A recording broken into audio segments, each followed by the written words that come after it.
Hello, I'm Morgan Jorgensen, the Donor Relations and Events Manager for the Truman Library Institute. Welcome to Out of the Archives, the Marshall Plan. This is the latest installment in our series of programming commemorating the 75th anniversary of Truman's presidency. Stay tuned for more exciting events surrounding Truman's Year of Great Decisions, 1948, including our 24th annual Wild About Harry, which you'll hear more about later. Tonight, we're joined by Mark Adams, Director of Education at the Harry S. Truman Presidential Library and Museum, who will walk us through 10 items in the Truman Library collection relating to the Marshall Plan and its lasting effect. At the conclusion of the 50-minute presentation, there will be a 10-minute Q&A session. Questions can be submitted during and immediately following the remarks via the Q&A feature at the bottom of your screen. This is Mark's second Out of the Archives program with us, and we're delighted to have him back this evening. Mark, thank you for joining us. Thank you, Morgan, and thank you to the Truman Library Institute for the invitation to speak tonight on the 75th anniversary of the Marshall Plan, which is in fact today, April the 3rd. So it's exciting to be here. This is going to be a slightly different approach than maybe a scholarly lecture or something like that. And Morgan is very kindly going to advance the slides for me. So Morgan, if you'd like to go to our first slide. And as you'll see from my first slide, what we're going to be looking at tonight is various items from the Truman Library collection, both our archives and museum collection, and then sprinkled in along the way are some documents and materials from the National Archives and Records Administration in Washington, D.C. as well, to help supplement the presentation. So on this anniversary, it's kind of nice to see this variety of collection of items that I'm going to go through. Just as a reminder, at the Truman Library, we've got more than 16 million documents on site in our archives collection, and more than 30,000 museum objects, and approximately 100,000 photographs. And we're going to look at maybe 10 or 15 of those items tonight. So not 16 million, that would be a long presentation. And you can see some of the variety on the screen there that we'll be talking about each of these individual items along with some others as we go through the evening's presentation. I want to thank you for joining us. We've got a large amount of people coming in, which is very exciting. I appreciate you spending the time with us on a Monday to commemorate this anniversary. So Morgan, if you'd like to go to the next slide, please. And we're going to start right at the end in a way, or right on the anniversary. This is the actual document, April 3rd, 1948. We know it, of course, as the Marshall Plan, but it's the official name, the European Recovery Act. It's just 2 pages, and yet it's such a long-lasting, incredible effect on both the United States and on Europe. And this is the act itself that was passed in April of 1948. We're going to be talking through how this came about and then the impact that it had afterwards as well throughout the presentation. You might be able to make Harry Truman's signature there on the bottom of the page, approved April 3rd, 1948, and then Harry Truman's distinctive signature at the bottom there. And then there's just a quote there off to the right that you can look at. Most people know what the Marshall Plan is about, but I want to maybe try and dispel some of those myths along the way tonight. It's not just about economic aid. There's a lot more to it than that. Really, the goals of the European Recovery Act or the Marshall Plan were to stimulate European economy through financial aid. But as I mentioned, it was a lot more than that too. So it obviously wanted to also to prevent the spread of communism, to expand European industry, European agriculture, which are in ruin, even to look at the systems of government that were in place in those European countries, particularly the banking system and the currencies. All of those were under threat after World War II, which we'll be looking at. And then just trade within Europe and from Europe to the United States had fallen apart as well. So this is the act. We're going to come back to that a little bit later on, but we're just setting the stage here to look at some of the documents and materials. The interesting thing is we've said it's called the European Recovery Act, but it's named after George Marshall. You know, it's called the Marshall Plan. It's not called the Truman Plan. It's not called the Dean Acheson Plan, you know. So why is it George Marshall? So let's take a look at that first. We're going to look at, if you can, Morgan, the next slide is just a title slide for us, Harry Truman and George Marshall, and we're going to go right into the next one. So first of all, if we're going to look at this relationship between President Truman and George Marshall. George Marshall is the Secretary of State at this time. He'd come in 1947, and during World War II, he was the Army Chief of Staff. You can see some of the quotes on the screen, and then the item I chose from the archives, we'll start with that. As many of you know, we have so many letters from Harry Truman to Bess Wallace Truman, more than 1,300 in our archive collection. And I've chosen just 2 or 3 of those tonight to look at.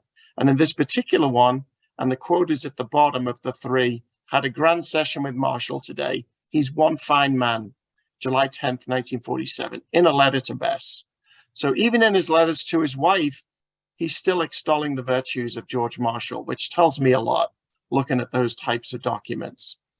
Some other quotes that you might be familiar with, he talks about Marshall as the greatest living American. I don't think you can make higher praise than that, for sure. And then in terms of the naming of the plan, not naming it the Truman Plan, which maybe Clark Clifford and some others had maybe suggested. Here we have a quote about that too, and he says, "I've decided to give the whole thing to General Marshall. The worst Republican on the Hill can vote for it if we name it after the general." So let's think about that quote for a minute. Why is he talking about the Republicans? What is going on here? Well, of course, in 1946, in the midterm elections, the Republicans took control of both the House and the Senate. So when this legislation is proposed and finally voted on in March of 1948, both the House and the Senate, being Republican controlled, are not necessarily going to pass something that Truman is proposing. Now, I don't think I mentioned the dollar amount earlier. It's $13 billion. So it's not pocket change. It's a huge amount of money, and there's a real struggle about whether this is going to pass through a Republican-dominated Congress.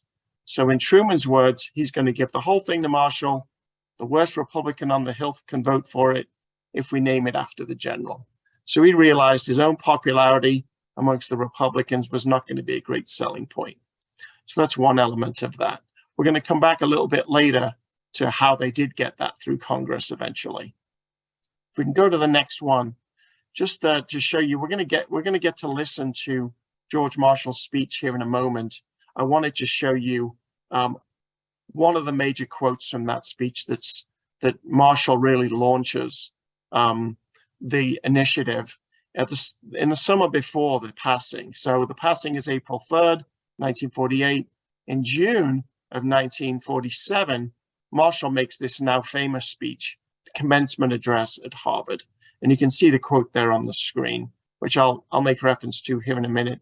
I also want to point out the photograph on the right, some of the key people involved. And I think one of the most interesting things about the Marshall Plan, of course, it's not just George Marshall. Of course, it's Harry Truman, but there's other people involved as well. Here we see 2 of the key people, Paul Hoffman and Averell Harriman, who were both really strongly involved in all mechanisms of the Marshall Plan prior to its passing and then really in the implementation of it. Paul Hoffman in particular, as the head of the Economic Cooperation Administration, as the administrator there, to help it along the way when the aid reaches Europe. You can see Marshall's quote. We're going to listen to some of the speech in a moment, but he talks about this disturbances in Europe. He's been in Europe.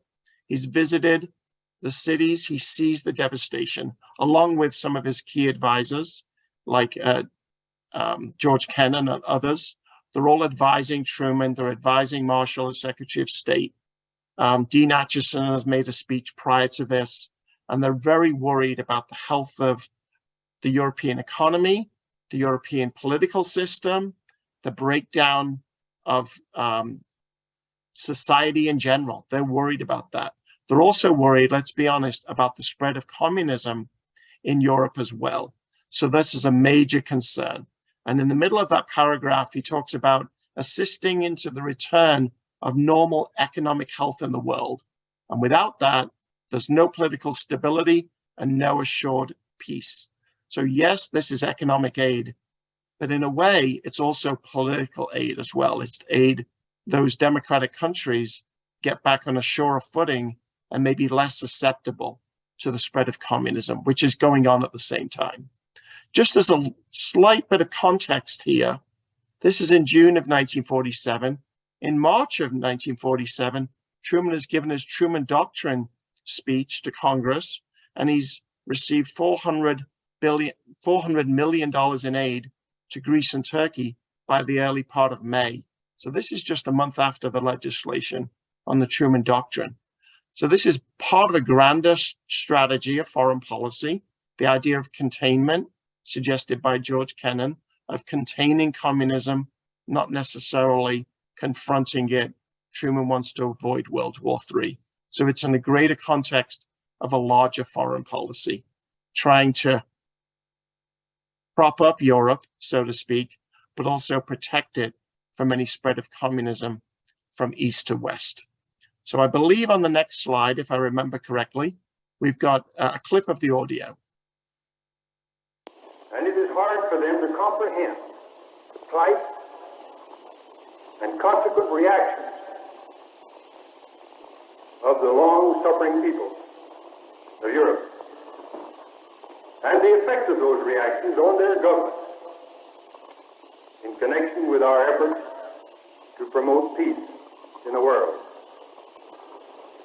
And considering the requirements for the rehabilitation of Europe, the physical loss of life, the visible destruction of cities, factories, mines, and railroads was correctly estimated. But it has become obvious during recent months that this visible destruction was probably less serious than the dislocation of the entire fabric of European economy. Thank you, Morgan. And just leave that slide up there for a moment. This photograph to the left, this is not during the speech. This is a little bit later in the year, but there's Truman and Marshall together, so that's always nice to see. This is when Marshall is leaving to go to London for another conference, and he's over in Europe on countless occasions, working with the countries that are going to eventually receive the Marshall Plan aid. The aid is eventually going to go to 16 countries, as I mentioned, 13 billion. But what Marshall and Truman administration do, which is maybe a little different and a little more unique than some other humanitarian aid packages, is have the 16 countries that accept the aid buy into the program by them organizing themselves through an organization of European economic cooperation. And those 16 countries come together and make proposals to the United States. And then that's looked over by the United States administration, the Economic Cooperation Administration, and then they implement the program based on those proposals. So it's a really joint effort between the 16 countries and the United States. And it's not just, here's the money, they have to make proposals. The 16 countries have to work together to make that happen. So we may come back to that a little bit later on, or maybe in the Q&A as well. That's a really key part of it, though, because it leads to its great success. So let's go on to the next slide, which is another letter to Bess. And it's unusual. There aren't that many letters where Harry Truman actually specifically mentions the Marshall Plan, but he does in this letter in September of 1947. So this is where the appeals to Congress are beginning at this time, and it goes on all the way into April of the following year. This is interesting too, because he really mentions the Truman Doctrine and the aid to Greece and Turkey as well. So you've got this wonderful letter from September of 1947 to Bess, and he says, we withdraw from Greece and Turkey and prepare for war. It just must not happen. And then he talks about the cost. To feed France and Italy this winter will cost 580 million. And the Marshall Plan, 16.5 billion. They actually proposed about 17 million. It ends up being about 13 billion. So it comes out a little bit less. And then he looks at what would a war cost. The 16.5 is for a 4-year period and is for peace. That's referring to the Marshall Plan. A Russian war would cost us 400 billion and untold lives, mostly civilian. So I must do what I can. I shouldn't write you this stuff, but you should know what I've been facing since Potsdam. So he's referring to the Potsdam Conference, which took place in the summer of 1945, when he met with Stalin and Churchill and trying to figure out what to do with Europe. Now, there was a lot of aid prior to the Marshall Plan, about $11 billion actually, between 1945 and 1948. But so the Marshall Plan just exceeded that by about $5 billion. But as I said, the structure was very different. We're going to get into that. Let's go on to the next slide if we could. And so what we're going to look at now is a doubtful Congress. We're going to look at how do you get this through a Republican Congress? How do you get this through, American public opinion on all of those things? So I love political cartoons, so we're going to look at a couple of those. So if we can look at the first one, and then we'll use that as a kind of a way to talk about the political messaging that needed to take place to get the legislation passed. So this one is from Clifford Berryman, and in fact, he signs this and sends it to Harry Truman. And this is from the Washington Evening Star. And you see Truman there on the left with his fingers in his ears. And in front of him is agenda, special session, and foreign aid. And this cartoon, as you can see, is from November 1947. And then you see the Congressman Knudsen on the right, and he's banging the drum for tax reduction. So it's one of the arguments. Why are we spending this money for foreign countries we defeated in war, like Germany and Italy and so on? And so he's facing that pressure. Now, to go aside from the cartoon for a minute, but leave that visual up there, what the Truman administration did was they really did bring in the Republicans, in particular, Arthur Vandenberg, to help smooth the way. Vandenberg is the chairman of the Senate Committee on Foreign Relations, and he works hand in hand with George Marshall. They work together throughout the whole process. And in fact, the Washington Post were quoted as saying, if Marshall was the prophet, Vandenberg has been the engineer. And I just think that's a great quote from the Washington Post at that time. Now, it's not just Vandenberg and Marshall. You've got two former secretaries of war, Henry Stimson and Robert Patterson, who go on speaking tours around the country, along with about 300 other key people in the United States. Prominent people go around the country making speeches and presentations about the Marshall Plan as they're trying to encourage Congress. They get organizations on board, such as the National Farmers Union, the Daughters of the American Revolution, League of Women Voters, American Bar Association, National Education Association, and on and on and on, to talk about the merits of the program. And then let's go to the other cartoon, and then we'll talk about Congress itself. We've got one similar cartoon after this one, I believe. And there's another one. This is from the US Senate records at the National Archives. And here you see the special session. Again, this is from 1947. And you see the special session door. And then the gentleman with the briefcase there with Congress. And then let's read each of those pieces going in. You see the chessboard at the bottom there. Quick aid to Europe, price control at home, long-range Marshall Plan, aid to China, aid to South America, and then Congress. But I didn't know you were bringing all the relatives. So there's all of these calls for different expenses in different realms of society and in different parts of the world. You see China, South America there, and actually in that late in 1947, there was even aid given to Yugoslavia, which we'll chat a bit later on when we look at one of those photographs. So again, you've got this pressure on Congress with these special sessions looking for aid. How did they get through with Congress? Well, one of the things they did was that they set up 3 different committees. We mentioned Averell Harriman earlier. Averell Harriman was in charge of one committee. He really looked at private industry and what Europe's needs were, using people from private industry, labor, economists, and so on, looking at what Europe actually needed. Secretary of Interior, Julius Krug, he had a committee that looked at US physical resources available to support such a program. And then the chairman of the Council of Economic Advisors, Edward Norse, studied the effects of these enlarged exports that were going to be coming out of the United States. So very thorough. The House of Representatives also had its own committee, Select Committee on Foreign Aid, led by Christian Herler, to look at all of these issues. Along with that, you had congressmen visiting Europe itself. 214 congressional members went to Europe and visited numerous countries to see the conditions. One of those younger politicians at the time included Richard Nixon as they went over there. Some of those congressmen went to 22 different countries. The aid only went to 16. They were looking at as many different countries as they could. So that was an educational experience for those various congressmen as they really started to push this out. And then Truman himself made a direct appeal. So let's go to the next slide. And I remembered what the next slide was, so I really am proud of myself for that good segue.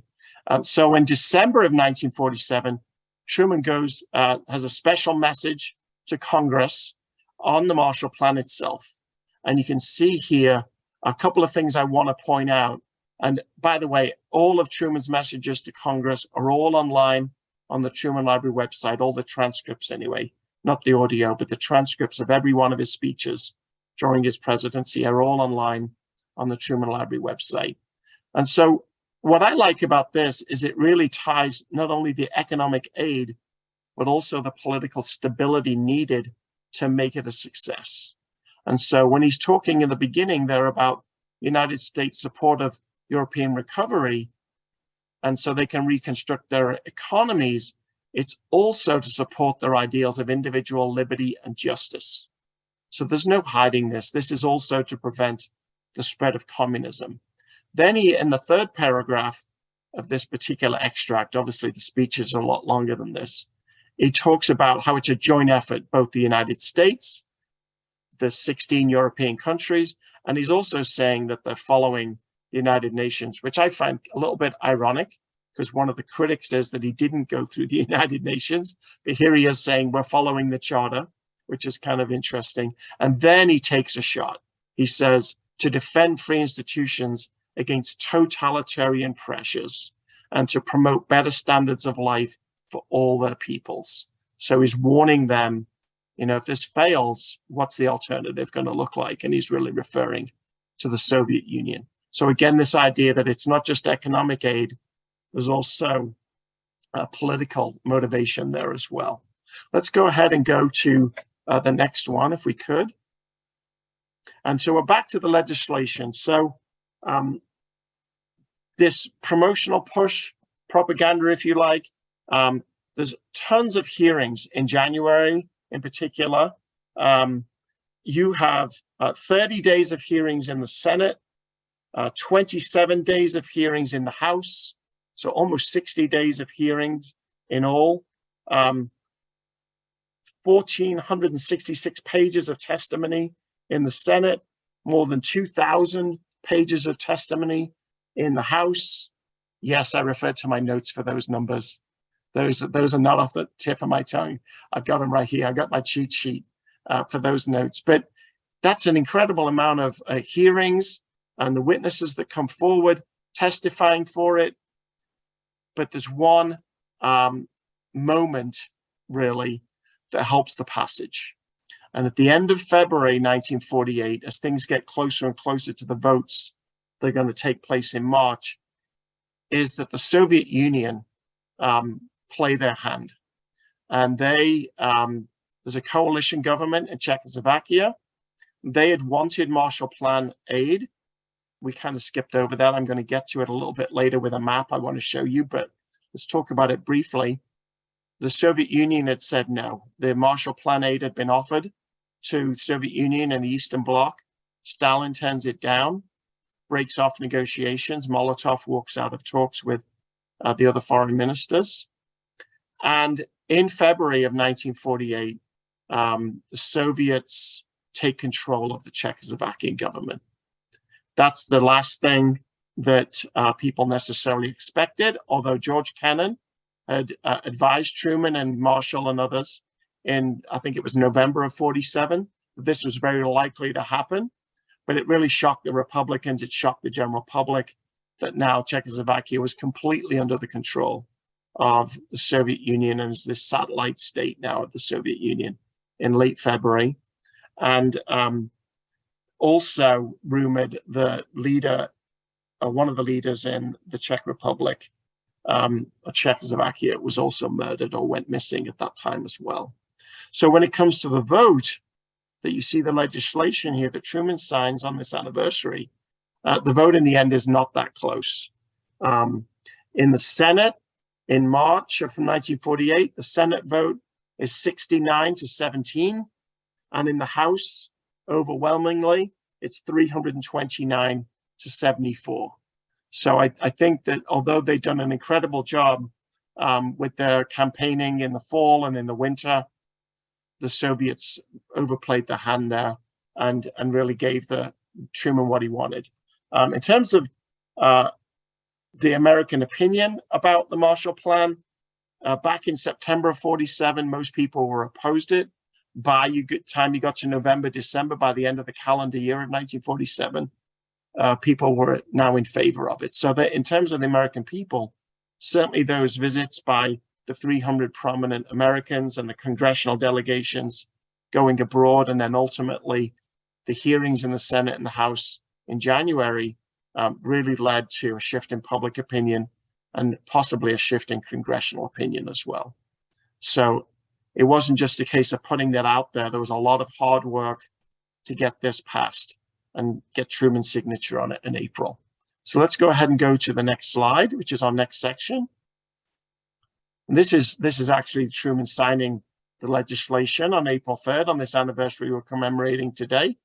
So there's the actual signature on the paper, which is why I love our archives so much. We have all of these things documented. Let's go ahead and move forward. And so what we're going to look at now is kind of the impact on Europe, some of the grateful messages.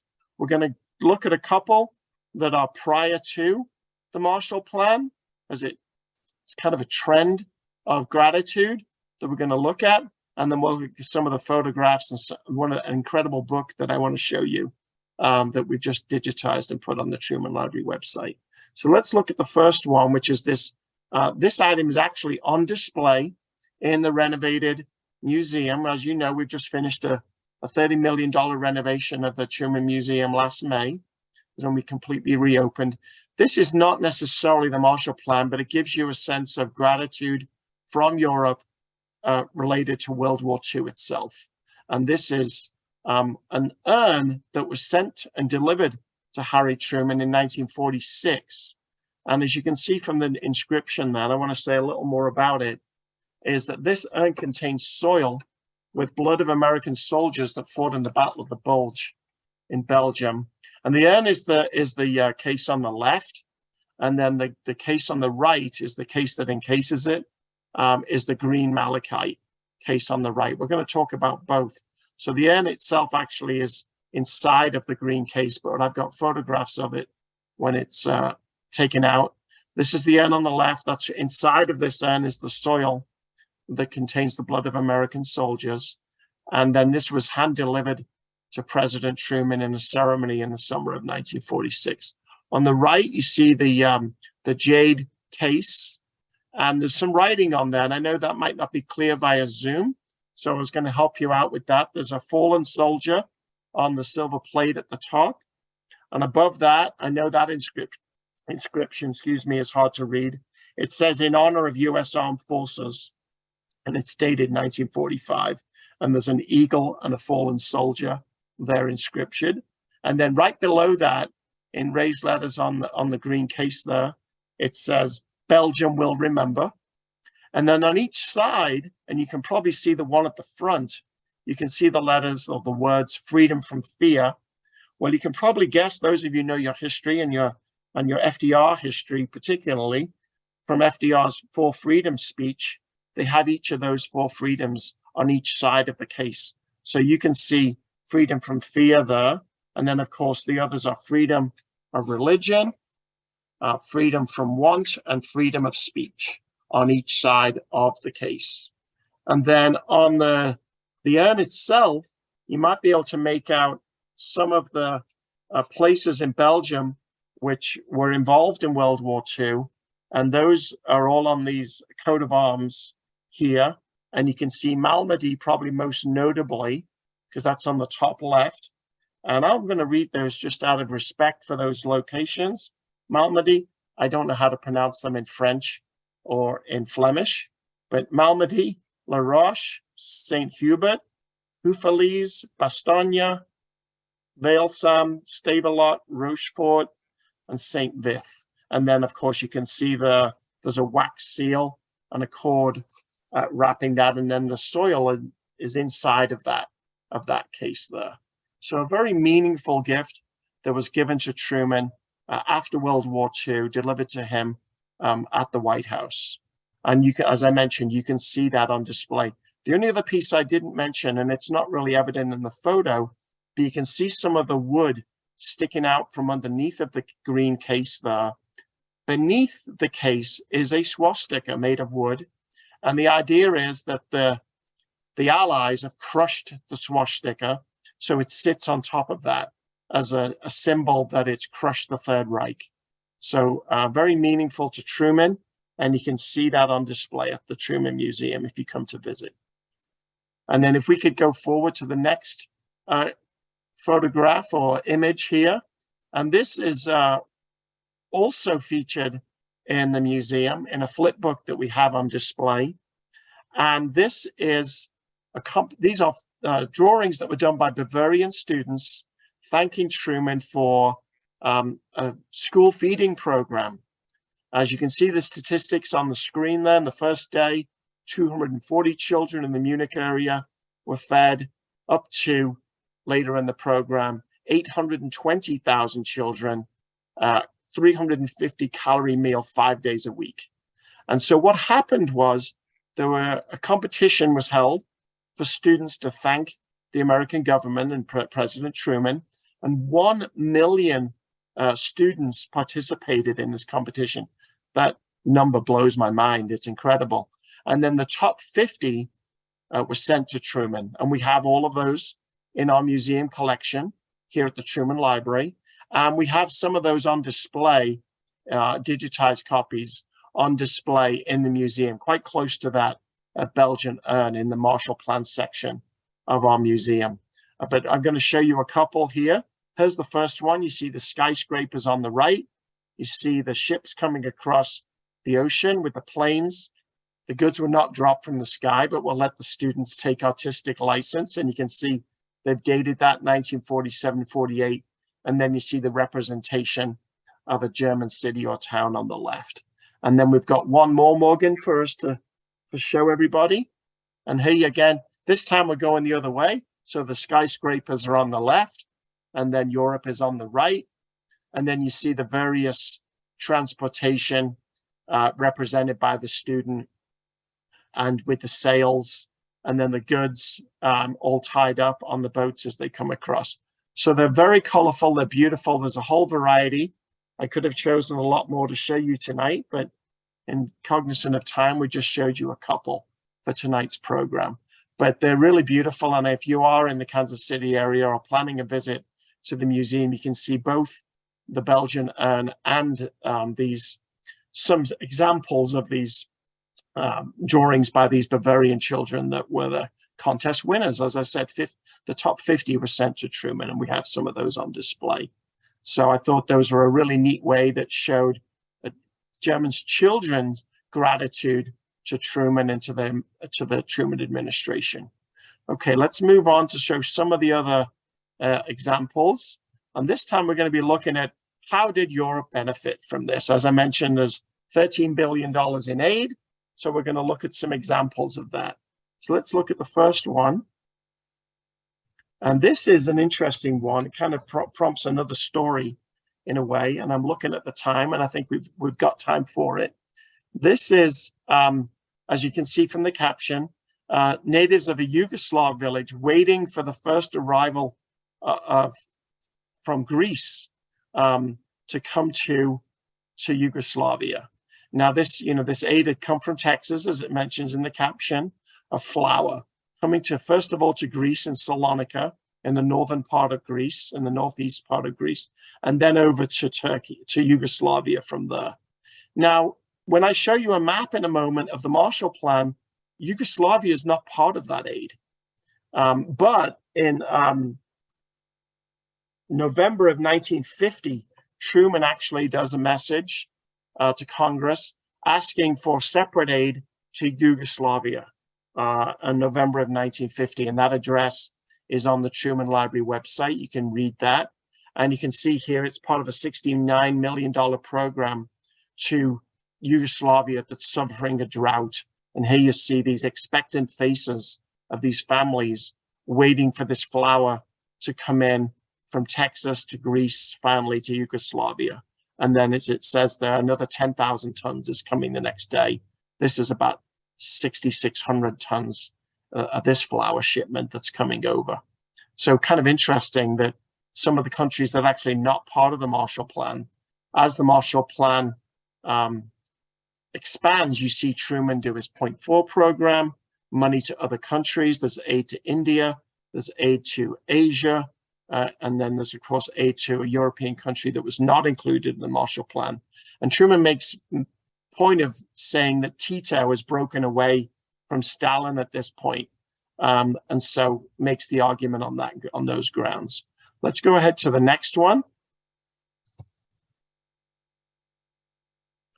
Here we see a very symbolic photograph, and it helps me make a point too. So I like those types of photographs. This is from the National Archives in Washington, D.C., which of course the Truman Library is part of, the National Archives. And you can see on this tank, 1 millionth ton for France for mutual defense. And one of the points I want to try and make is that although there was an economic motive and in a way a political motive to rebuild Europe, there is going to be a military objective as well. If you think about the grander strategy for the Marshall Plan, in which, as we know, was passed in 1948, a year and a day later, you have the formation of NATO, the North Atlantic Treaty Organization. And that military alliance of the Western European countries is really, I would argue, a direct result of the Marshall Plan. And this photograph is just helping me make the point more than anything.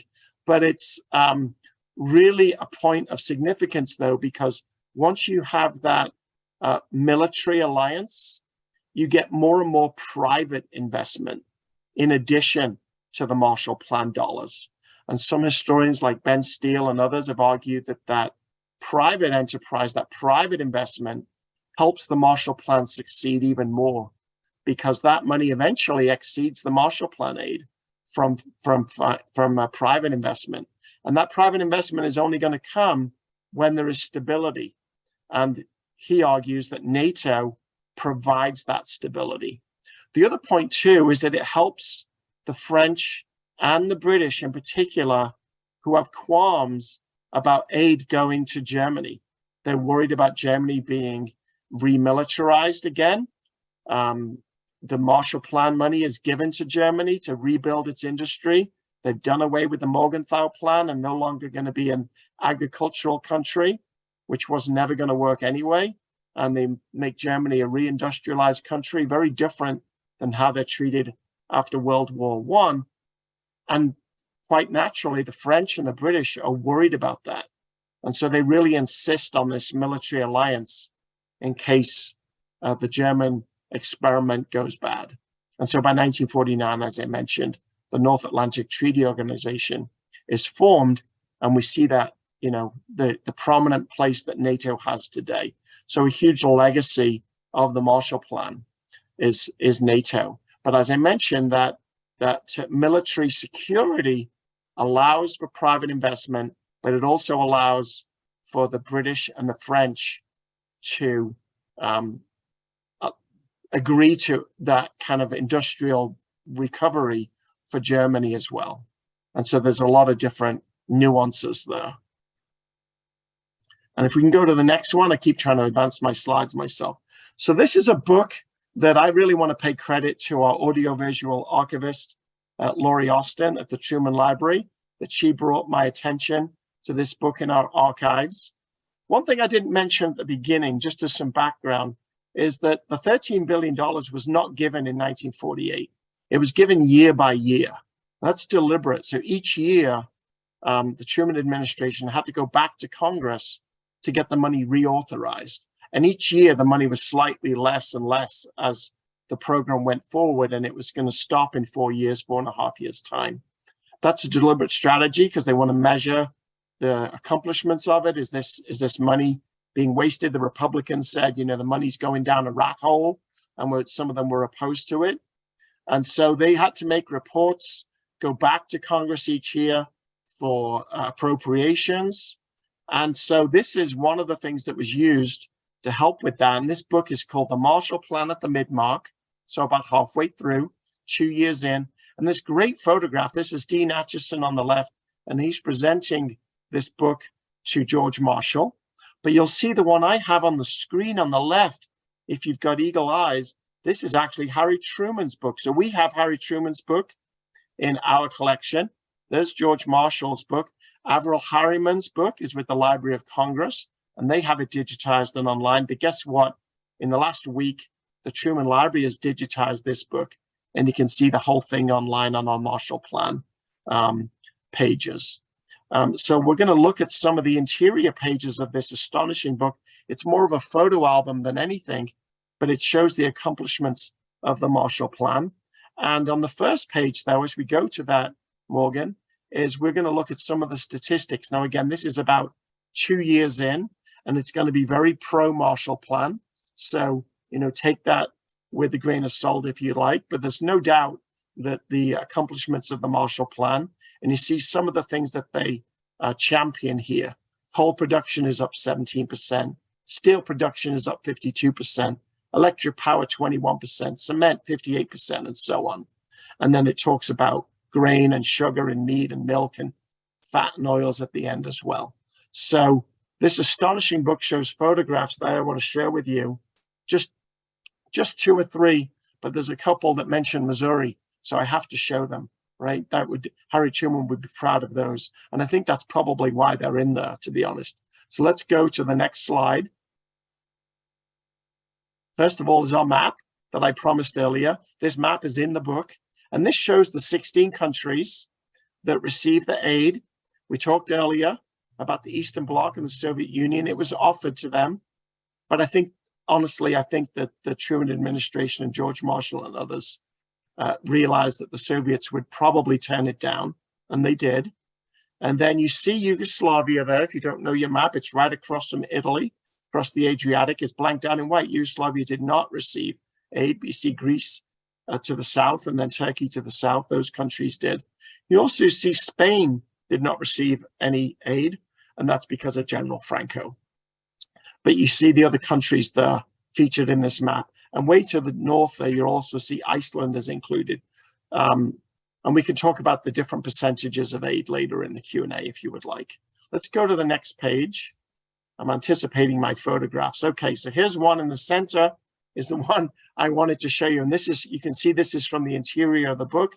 You see the gold on the margins. And then you've got photographs from different countries in Europe. So from Manchester, England, dock workers unloading a US ship. And then Higginsville, Missouri. I like the caption, flour from Higginsville, Missouri goes down the hatch in Greece.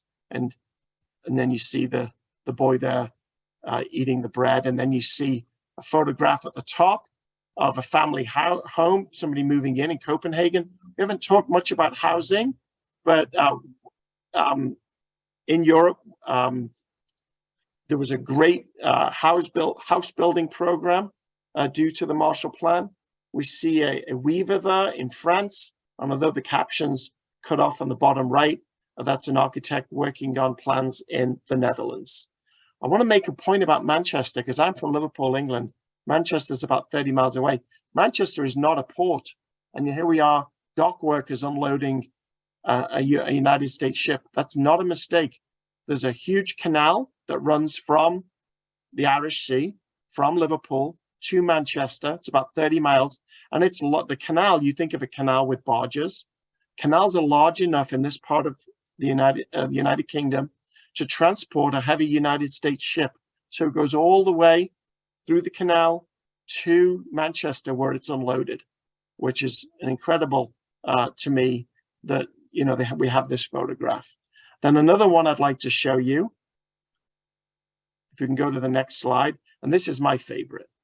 And I'm going to pause on this one for a moment because we have a Missouri mule, which I know Truman would be proud of, and it's also a farmer. And Truman, of course, was a farmer for 11 years.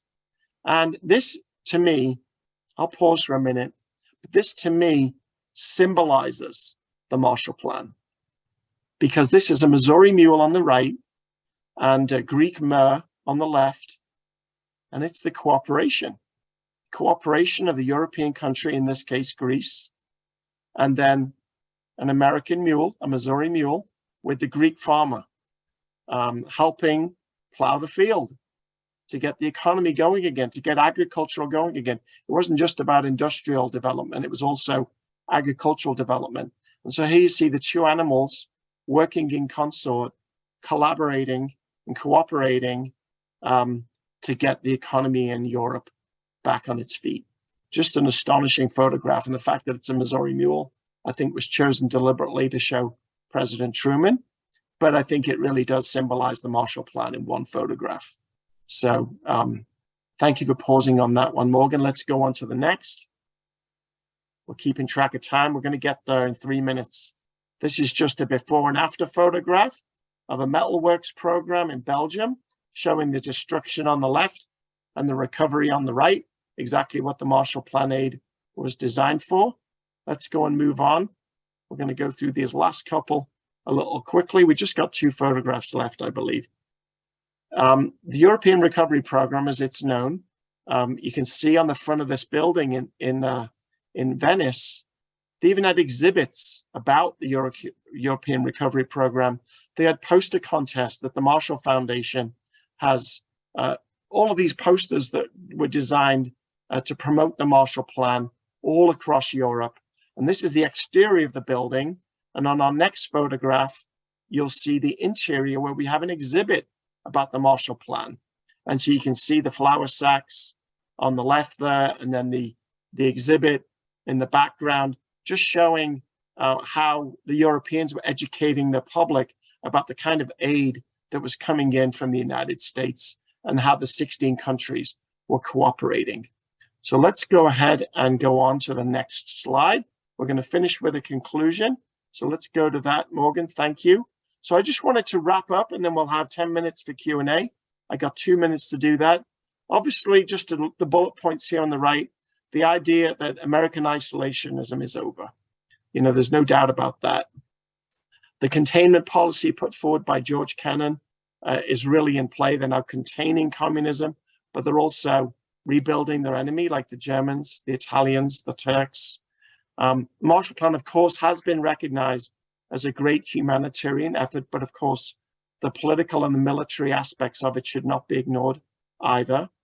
Of course, foreign aid has been legitimized since then, and we now have a US aid program in place ever since. Couple of other things on the left side, just to point out, certainly I mentioned NATO earlier, the formation of NATO in 1949, and then this idea of these 16 European countries coming together, working together. First of all, they came together in unity over steel, and then ultimately the common market, and eventually today's European Union is absolutely a byproduct of the Marshall Plan. So the Marshall Plan is a great legacy for free trade in Europe, for European cooperation, along with trade back and forth, of course, between the United States and Europe as well. So with those conclusions, I will pause and we will do the Q&A. And there's my email. If you have questions you don't have time for, you can shoot me an email, or I think we're recording this. So if you're seeing the recording, there's my email address that you can pose any questions, and I'll just pass them on to our archivists at the Truman Library. But in the meantime, Morgan, I think we're ready for the Q&A. Oh, Right on time. Look at that. Perfect timing, Mark. Thank you for that thought-provoking presentation. If you have a question and haven't added it to the Q&A feature at the bottom of your screen, please go ahead and do so now. You can also like a question that's already been submitted that you would like to see answered. We have a lot of great questions in here, so we will dive right in. The first one, Mark, comes from Frank, and it asks, was the 13 billion a loan to the countries or a grant? Were any of the monies repaid? Great question. They were actually mostly grants, not loans. There was a small amount repaid, but it was primarily grants. The problem of the economy in Europe, they did not want to put countries into even more debt. So actually, more than 90% of the money was actually grants. I meant to mention that earlier, so I'm really glad you asked the question. Excellent. All right, our next question comes from David. And David asks, did Henry Wallace support the Marshall Plan? And if not, why not? No, he didn't. He thought right until the 1940 election, when he ran against Truman, that the Truman administration should have been friendlier towards the Soviet Union and felt like it was an attack on the Soviets. And so he did not support the Marshall Plan. All right. Our next question comes from Steve, who says, you said that European countries had to submit proposals. Were these pretty much accepted, or was there some modification to the original proposals? So initially, that was difficult. One, the European countries were not necessarily getting along. And then two, the United States wanted to avoid a laundry list of programs. And so what they did was the United States administration under Paul Hoffman put, how the best way to describe this, like parameters in place that the proposals needed to meet, which kind of offset those kind of laundry list types of programs. So it was a little rocky at first, particularly as they had to actually make a plan by the early part of the fall of 1947. They actually had to put their plan forward even before the legislation had been passed. So they were really working on that through the summer, July, August, September of 1947, where they finally submitted a plan. All right, we'll go to our next question from John. So in the first letter to Bess that you showed, Harry used the term demo-publicans. He did. Can you define that for us? Well, I think what he's talking about there is, it's pretty obvious, I think, but it's those right-leaning Republicans, right? You kind of hear the opposite today, with rhinos, I think is the term used, with Republicans in name only, right? So it's similar to that. So I'm glad you spotted that cursive writing in the letter. Proud of you for that. Kudos. But yeah, it's those Democrats in the party that are leaning more towards Republicans and right-leaning and maybe voting against Truman on certain occasions. Well spotted. All right, our next question comes from Claire. Had James Byrne played a role in developing the Marshall Plan before he was replaced as Secretary of State that you know of? Not that I'm aware of. More the information is coming from people that people may not know about, like Will Clayton, and we mentioned George Kennan and Dean Acheson, those folks behind the scenes, really, more than Burns. Yeah, in my opinion. People could certainly find evidence against that. I'd love to see it. Excellent. All right, our next question comes from Derek. Is there any information of the student reaction at Harvard? I've always found this a strange format to introduce the Marshall Plan.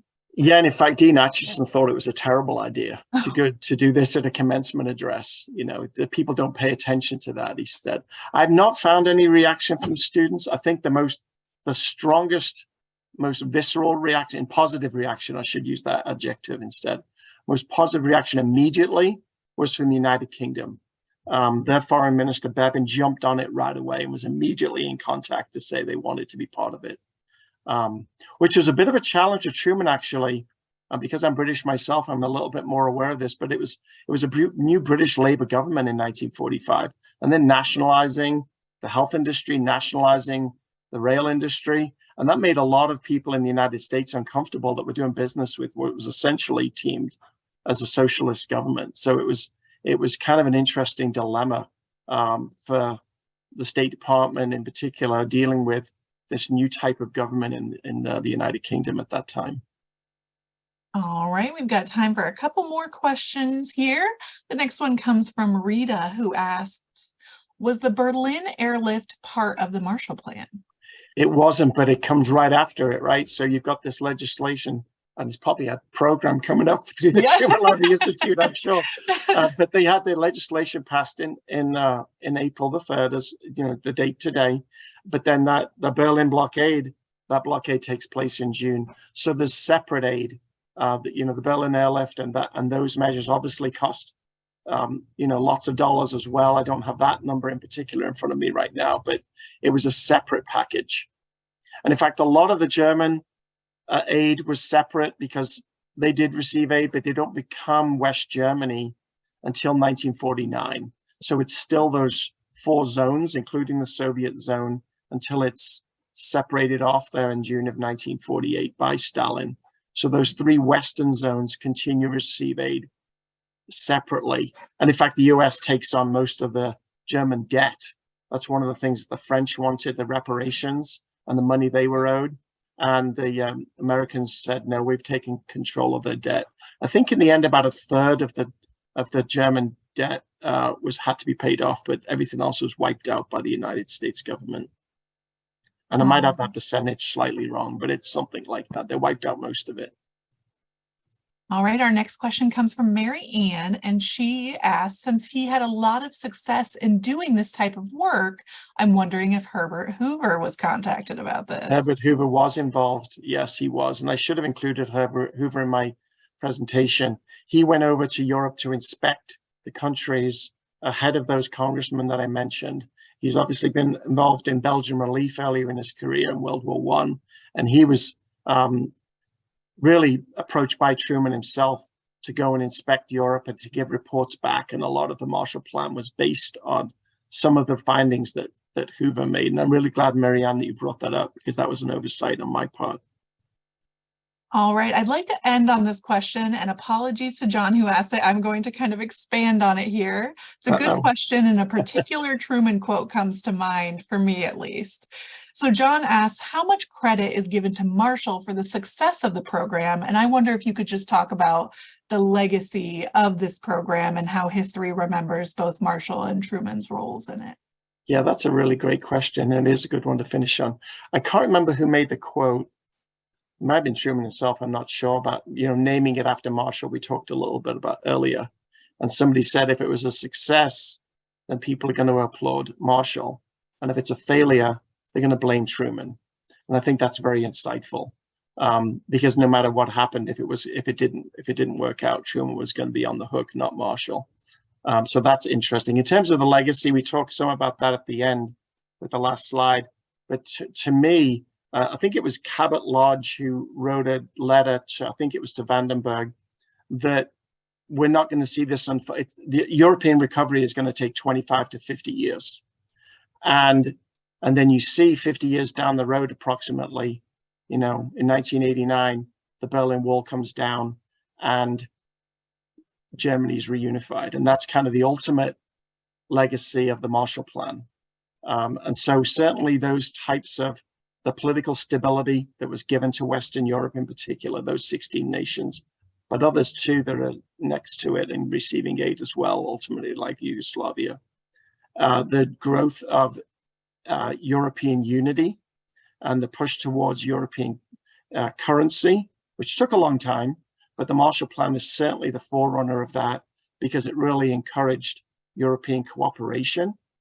And then just the trade, the free trade within those countries that we see through the European Union today. So NATO, European Union, we think about the rebuilding of Europe and those things. And then some of those funds still exist. That's the part that's not really known. Some of those funds still exist because they had to be matched dollar for dollar. And those dollars went into funds in those individual treasuries to fund their own projects. So they were not paid back. So when they got, $1,000, say, then you had to match that $1,000, but then that went into the treasury of each individual government. So that money was then stored up, gained interest, and some of those monies are still existing today. One of the most notable uses of that money, in my opinion, is in 1989, and after the German reunification of 1990, is that West Germany funneled that money into East Germany to rebuild East Germany, which had been neglected for so long. And that's part of the Marshall Plan funds, but as Cabot Lodge said, 50 years later. So it's just an incredible legacy.